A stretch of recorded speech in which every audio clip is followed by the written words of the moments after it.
Vlad Cepes, más néven Dracula vagy Vlad Karó, Havasalföld fejedelme, 1430-1476, élete során több alkalommal is kapcsolatba került Magyarországgal. Gyermekkorától kezdve haláláig számos fontos esemény kötődik Magyarországhoz, amelyek jelentősen befolyásolták életét és uralkodását. Vlad Cepes gyermekkorában apja Vlad Dracul politikája miatt az oszmánok túszaként élt a szultán udvarában. Miután apját és bátyát, Mircea-t 1447-ben meggyilkolták, Vlad és testvére, Radu szabadon engedték. Vlad ekkor került Magyarországra, ahol Hunyadi János vette párfogásába. Hunyadi János, Erdély kormányzója és Magyarország egyik legnagyobb hadvezére, támogatta Vladot, hogy létrehozzon egy oszmán ellenes bázist Havasalföldön. Vlad így részt vett a magyarok oszmán ellenes harcaiban. Vlad Cepes 1448-ban rövid ideig megszerezte Havasalföld trónját, de hamarosan elűzték. Ezután ismét Magyarországra menekült, ahol Hunyadi János továbbra is támogatta. 1456-ban, Hunyadi János halála után Vlad ismét hatalomra került Havasalföldön. Ekkor kezdte meg keménykező uralmát, amely során számos ellenségét kíméletlenül megsemmisítette, beleértve a bojárokat és az oszmánokat. Ezek a tettei tették híressé a Karó Vlad névvel. 1462-ben Vlad Cepes vereséget szenvedett az oszmánoktól, és ismét Magyarországra menekült. Azonban Mátyás király, Hunyadi János fia, nem bízott teljesen Vladban, mivel gyanította, hogy az oszmánokkal szövetkezett. Emiatt Vladot letartóztatták és Budán, Visegrádon, majd Esztergomban tartották fogva. Vlad fogsága 12 évig tartott, 1462-1474, és ebben az időszakban Magyarországon élt. A magyar királyi udvarban kapott kényelmes elhelyezést, de politikai szabadságát korlátozták. Egyes források szerint Vlad a magyar királyi család tagjaival is kapcsolatot tartott, és katolikus hitre tért. 1474-ben Mátyás király úgy döntött, hogy kiszabadítsa Vladot, és támogatta, hogy ismét Havasalföld trónjára kerüljön. Ennek oka az volt, hogy Magyarországnak szüksége volt egy erős szövetségesre az oszmánok elleni harcban. Vlad 1476-ban tért vissza Havasalföldre, és rövid ideig uralkodott, de még abban az évben meghalt. Halálának körülményei tisztázatlanok. Egyes források szerint az oszmánok, mások szerint saját emberei ölték meg. Vlad Cepes magyarországi tartózkodása és kapcsolata Hunyadi Jánossal és Mátyás királlyal fontos szerepet játszott a kelet-európai történelemben. Bár Magyarországon inkább fogolyként élt, később a magyar történetírásban is megemlékeztek róla, mint az oszmánok elleni harc nyelképéről. A Dracula név, amelyet Bram Stoker regénye tett híressé, közvetve kapcsolódik Magyarországhoz, mivel Vlad története a magyar-oszmán harcok kontextusában vált ismerté. Összességében Vlad Cepes magyarországi évei a politikai szövetségek és ellentétek bonyolult hálóját tükrözik, amely a 15. századi Európa jellemzője volt.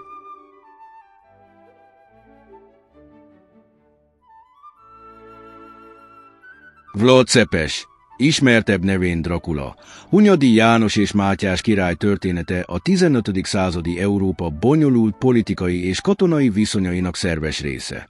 Mindhárman jelentős szerepet játszottak a kelet-európai térségben, különösen az oszmán birodalommal szembeni harcokban.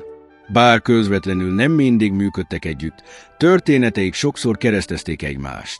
Hunyadi János 1407-1456, Erdély kormányzója és Magyarország egyik legnagyobb hadvezére, kulcs szerepet játszott a délkelet-európai védekezésben az oszmánok ellen. Vlad Cepes 1430-1476, Havasalföld fejedelme, gyermekkorában Hunyadi udvarába került, ahol politikai és katonai képzést kapott. Ezt az időszakot tekintik a két férfi kapcsolata kezdetének. Hunyadi és Vlad apja, Vlad Dracul között viszont ellentét áll fenn. Vlad Dracul az oszmánokkal próbált kiegyezni, ami Hunyadi céljaival ellentétes volt. Miután Vlad Dracult és fiát, Mirceát 1447-ben meggyilkolták, Hunyadi támogatta Vlad Cepes trónigénét Havasalföldön, hogy létrehozzon egy oszmán ellenes bázist a térségben. Vlad Cepes 1448-ban rövid ideig megszerezte a hatalmat, de hamarosan elűzték, és csak 1456-ban tért vissza, Hunyadi halála után. Mátyás király 1443-1490, Hunyadi János fia, apjához hasonlóan aktívan részt vett az oszmánok elleni harcokban.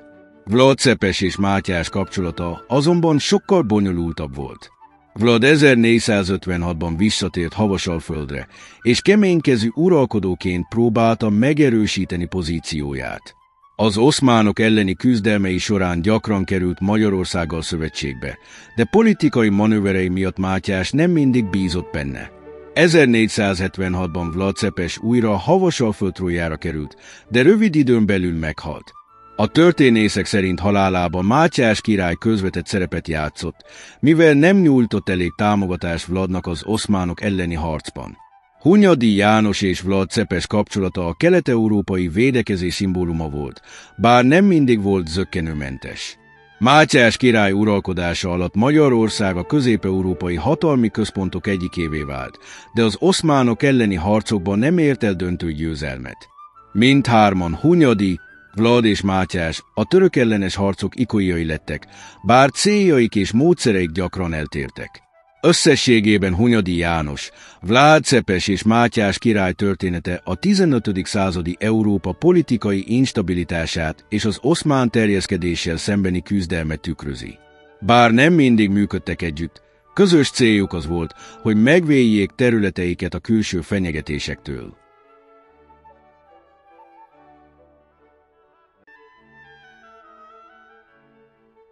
Dracula hajdan nem vérszívással szerzett magának kétes hírnevet, hanem azzal, hogy ártatlan emberek 10 000-eit gyilkoltatta le. A kivégzések során előszeretettel alkalmazta a karóba húzatást, ezért ragadt rá karóba húzó jelző. Vlad Cepes 1430 körül született Segesvárott. A Dracula elnevezés az Olád Drakul, magyarul ördög, szóból eredt, és rokona, a feltehetően magyar anyától született Vlad Drakul havasalföldi fejedelem 1436-1447 után ragadt rá. Drakul ugyancsak hírhedt volt kegyetlenségéről. A Drakul nevet nem az ördög iránti szimpátia miatt, hanem azért használta, mert tagja volt a Zsigmond magyar király által alapított sárkányrendnek. A sárkányrendet Zsigmond látszólavat szent és üdvözítő hit szolgálatára és védelmére hozta létre 1408-ban. A rend azonban valójában politikai célokat szolgált, mindenekelőtt azt, hogy a királyi pár, valamint születendő gyermekeik uralkodói joga sértetlen maradjon. A lovagrend főúri tagjai véd és datszövetségek kötöttek egymással, és esküvel fogadták, hogy a királyi családot hűségesen szolgálják, védelmezik, egymás segítik, a titkokat pedig megőrzik.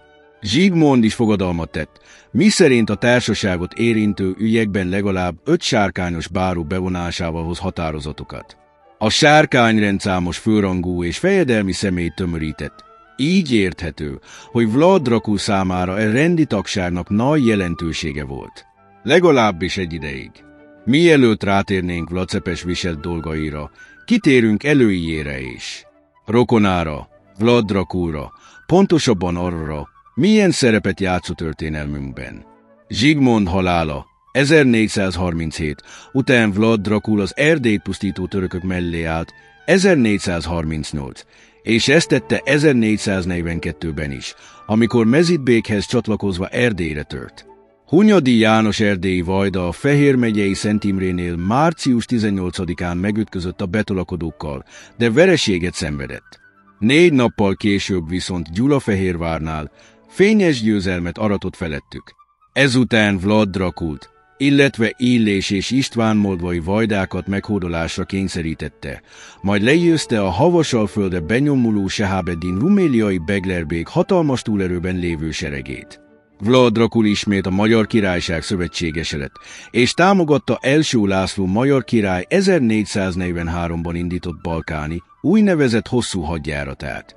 A balkáni hadjárat során a Hunyadi által vezetett, mintegy 40 000 fős magyar lengyel sereg győzelmeket aratva Szerbián keresztül Szofiáig nyomult. A tél beálltával a magyarok és szövetségeseik. Visszavonultak, de eközben is többször legyőzték az útjukat álló török seregeket. Az 1444 őszén indított újabb hadjárat előzményéről már szóltunk. A várnai csatában elszenvedett veszteségekről pontos adatokat nem ismerünk. De egyes források a magyar halottak számát 3-2 ezerre, a törökökét 30-60 ezerre tették. Hunyadi a magyar sereg megmaradt részével Havasalföld felé menekült, de ott a korábbi szövetséges Vlad Dracul törbe csalta, és elfogta. Valószínűleg kiszolgáltatta volna a törököknek, ha Hédervári Lőrinc nádor. És Magyarország zászlós urai nem lépnek fel fenyegetően, és nem követelik a szabadon bocsátását. Vlad ekkor meggondolta magát, és mintha csupán félreértésről lett volna szó, megajándékozta Hunyadit, majd szabadon engedte. Hunyadi nem sokára megelégelte a vajdahinta politikáját. 1447-ben betört Havasalföldre, előzte Vlad Dracult, és helyére Vladiszláv vajdát ültette. Az új Vajda Drakult és fiát lefejeztette. Vladiszláv egy ideig hűségesnek mutatkozott. 1448-ban 8000. Főseregével eleinte támogatta Hunyadit a törökökkel vívott, szerencsétlen kimenetelű, második Rigó-mezei csatában. Ám a kritikus pillanatban átállt az ellenséghez. A szerb Brankovics György is kettős játékot űzött, miközben a magyarok barátjának mutatkozott. Valójában a törökök kegyeit kereste, és kezdettől fogva tájékoztatta őket Hunyadi hadmozdulatairól. A törökök a tőle kapott tájékoztatás alapján már a csata előtt megismerték a magyarok szándékait. Brankovics a vesztes ütközet után elfogta a menekülő Hunyadit, aki ekkor már magyar kormányzó volt, és csak kemény feltételeket szabva engedte szabadon. A már említett Vlad Cepes, az igazi Dracula, ez időtájt, 1448 vége felé került rövid ideig Havasalföld trónjára. Ezután megbukott, és 8 évet kellett várni az újabb alkalomra, amikor is már 6 éven keresztül. 1456-62 kormányozhatta a vajdaságot. Alatvalói és szomszédjai ezt a 6 évet szívesen kihagyták volna az életükből. A ráruházott hatalommal ugyanis olyan gátlástalanul visszaélt, hogy még saját, sok kegyetlenséget megélt kortársai is rémülettel ejtették ki a nevét. A Hunyadi János halálát követő magyarországi belviszályokat alaposan kihasználta, betört Erdélybe, és földgyújtotta Brassót. Feljegyezték róla, hogy az összefogdosott magyarokat egy nagy csűrbe záratta, és elevenen megégettette, majd rengeteg százkaróba húzatott.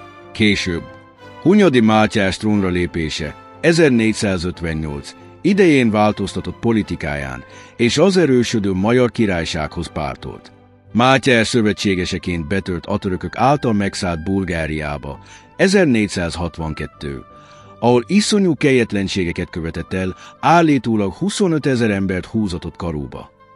A török történetíró Tursun Bég a hódító Mohammed szultán története című munkájában vérszomjas zsarnoknak és kegyetlen gyaurnak nevezte. Ha egy faluban valaki valamilyen bűnt elkövetett, akkor a falu egész lakosságát elevenen karóba húzatta. Székhelye közelében 6 mérföldnyi hosszúságban 2 sorsövényt fonatott, majd a 2 sövény közötti területet karóba húzott magyarokkal, molvaiakkal és oláhokkal töltötte meg. Várának környékén a fákon felakaszott emberek rúgtak, akiket senki sem mert leszedni, mert a zsarnok parancsba adta, hogy aki ilyet tesz, azt a megüresedett helyre kell akasztani.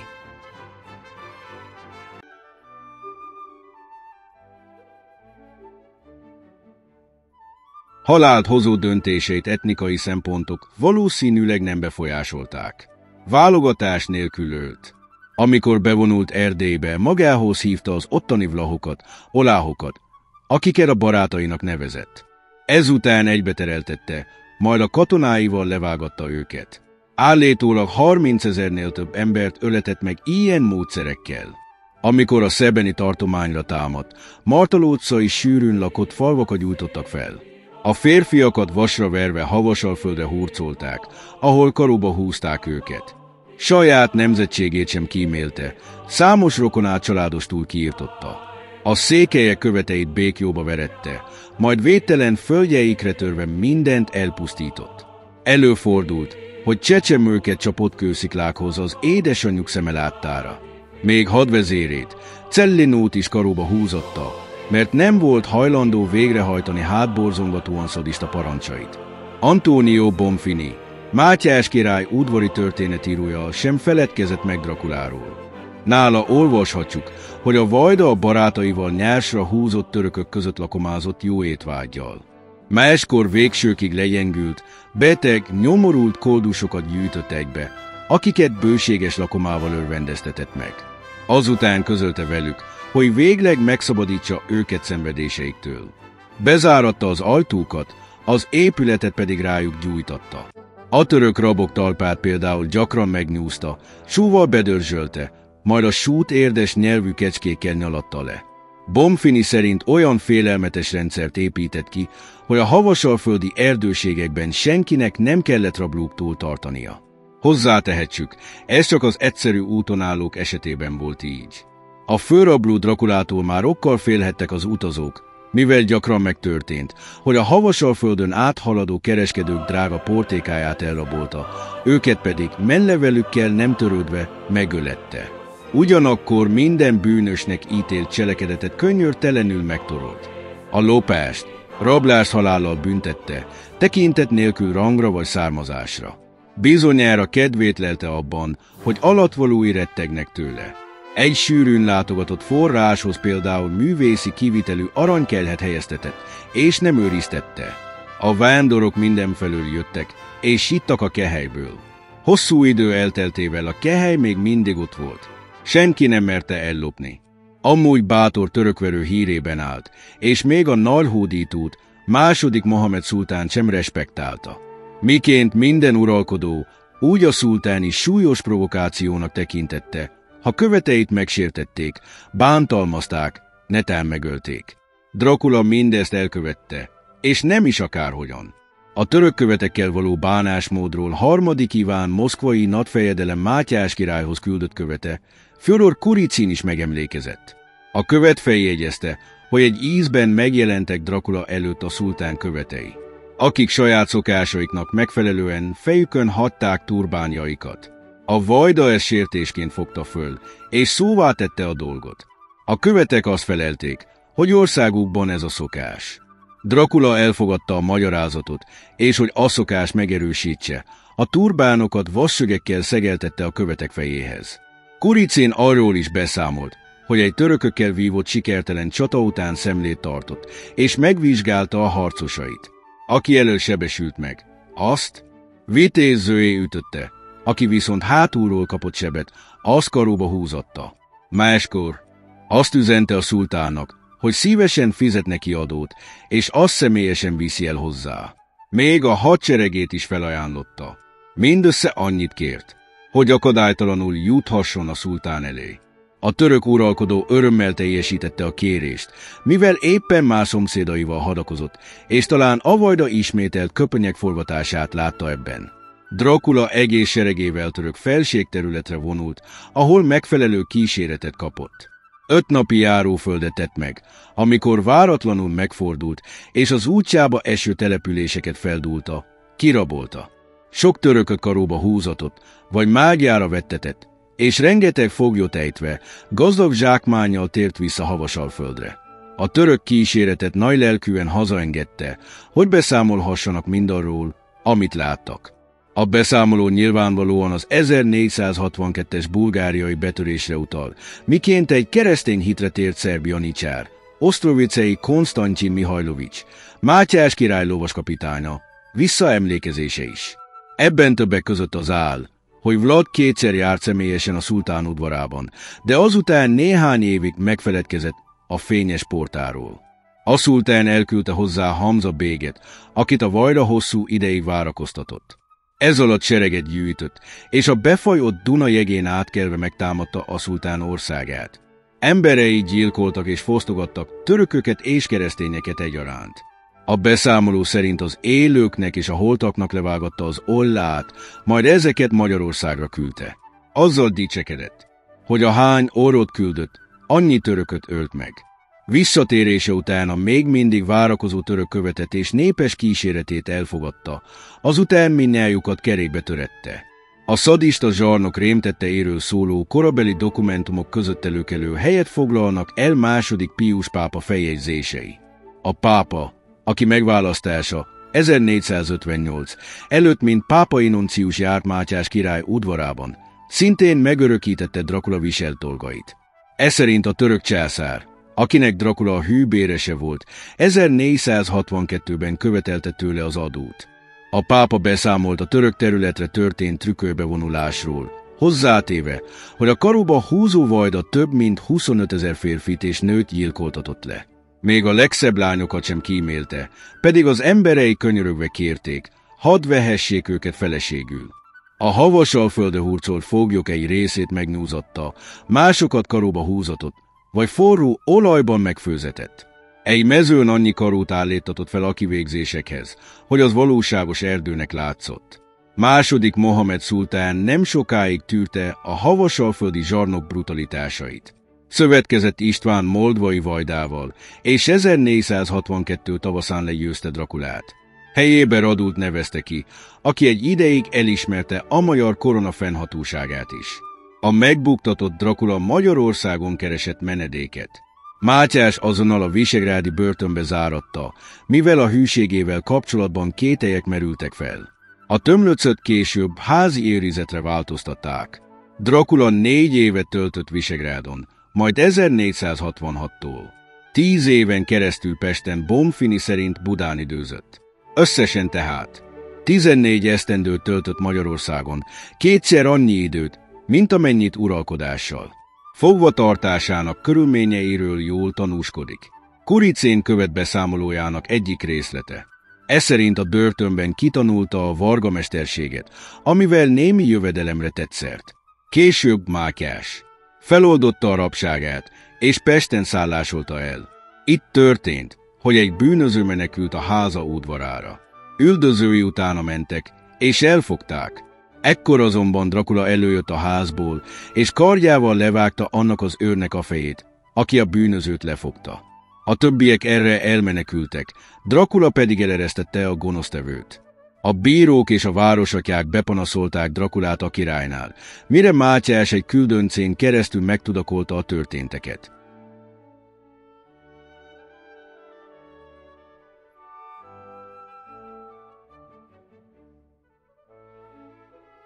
Dracula az érdeklődésre azt felelte, hogy mindenki ilyen sorsra jut, aki betör egy uralkodó udvarába.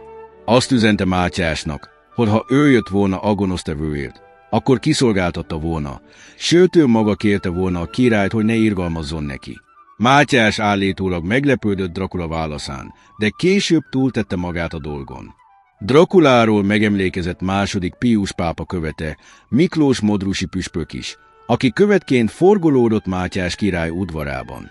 Emlékeinek alábbi részlete ugyancsak sokat elárul a hírhedt vajda módszereiről.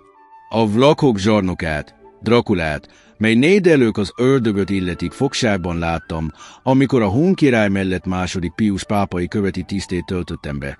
Termete nem magas, de igen izmos és erős, külsőre kegyetlen és félelmetes, sasora igen nagy, tág orrlyukakkal. Arca pedig sovány és sápadt, hosszú szempillái tágra nyílt kék szemeit övezték, fekete és sűrű szemöldöke fenyegetővé tette nézését, bajuszán kívül arcát és állát borotválta. Kiugró homlokcsontsai növelték fejének méreteit. Magas tarkóját bikáéhoz hasonló nyaka kötötte széles vállaihoz, melyre fekete, göndörhajfonatok hullottak. Mesélte a király, amit a jelenlevő titkárok is megerősítettek, hogy 40 000 különböző nemű éskorú embert, akik az ellenséges pártálláshoz tartoztak, kevéssel azelőtt öltek meg az ő parancsára. Egyeseket szekérkerékkel zúzott halálra, másokról a bőrt nyúzatta le, s ismét másokat karóba húzatván alájuk égő parazsat tétetett és azon süttetett meg. Voltak, akiknek a karút fején, mellén, köldökén vagy alfelén döfette át, zsigereiken keresztül a szájukig. Joggal kérdezhetnénk, hogy egy művelt, széles látókörű, reneszánsz uralkodó, mint amilyen Mátyás volt, miért bánt kesztyűs kézzel Draculával? Vajon korának megszokott, szalonképes módján miért nem csapatta le a fejét? A helyzet megértéséhez két tényezőt mindenképpen figyelembe kell venni. Az egyik, Dracula felesége Mátyás király rokona, feltehetően unokatestvére volt. Ez bizonyára rossz fényt vetett a nagyuralkodóra, de tudjuk, hogy az ilyen rokoni kapcsolatokat politikai meggondolások alakították. A másik, Mátyás tisztában volt a terjeszkedő oszmán birodalom fenyegető szándékaival. Magyarország biztonsága és fennmaradása szempontjából elengedhetetlenül fontos volt, hogy a birodalom és Magyarország közé ékelődött királyságok, fejedelemségek lehetőség szerint távol tartsák a törököt az ország határaitól. A király számára kulcskérdés volt Havasalföld sorsa, politikai hovatartozása. Láthattuk, hogy negyedik Vlad Cepes eltávolítása után a törökök Radul személyében állítottak Vajdát Havasalföld élére. Radul Vajda némi ingadozás után egyértelműen a szultán mellé állt, majd ezt tette utóda, Basarab Vajda is. Az adott történelmi helyzetben tehát kétségkívül különös, ám logikus döntés volt a magyarok oldalára állítható Drakulát életben hagyni. Mátyás 1476-ban Szabács várának küzdelmes bevétele után elérkezettnek látta az időt, hogy a kitűnő hadvezért, Báthori István erdélyi vajdát, országbírót, az 1444-es várnai csatában elesett Báthori István fiát Havasalföldre küldje. Báthori ősz végén Molvából benyomult Havasalföldre, elkergette a török barát Basarab Vajdát, és visszahelyezte a hatalomba Drakulát. A hírhedt Vajda nem váltotta be a hozzáfűzött reményeket. Korábbi kegyetlenségeire még sokan emlékeztek, így csak kevés támogatót tudott maga mellé állítani. 3 hónapig sem maradt a helyén. 1477. januárjában Kislét számú serege élén összecsapott a havasalföldi vajdaságot pusztító törökökkel. Egyes beszámolók szerint a csata kezdetén megfutamította őket, de üldözésük közben eltávolodott a kíséretétől. Egy magas dombról nézte a folytatást, amikor saját seregének katonái állítólag töröknek nézték, rárontottak, és kopjával megsebesítették. Dracula ekkor megdühödött, 5 harcosák kardére hánta, de a túlerőben lévő fegyveresek végül kópjáikkal felnyársalták. Ha valóban így végezte, akkor megismerhetett valamit abból a fájdalomból, amit sok-sok ezer embernek okozott. Mátyás király Budán éppen azokban a napokban ünnepelte Beatrix nápolyi hercegnővel kötött esküvőjét. Dracula levágott fejét a törökök Konstantinápolyba vitték. Testét hívei a Bukaresthez közeli Snagov kolostorában temették el.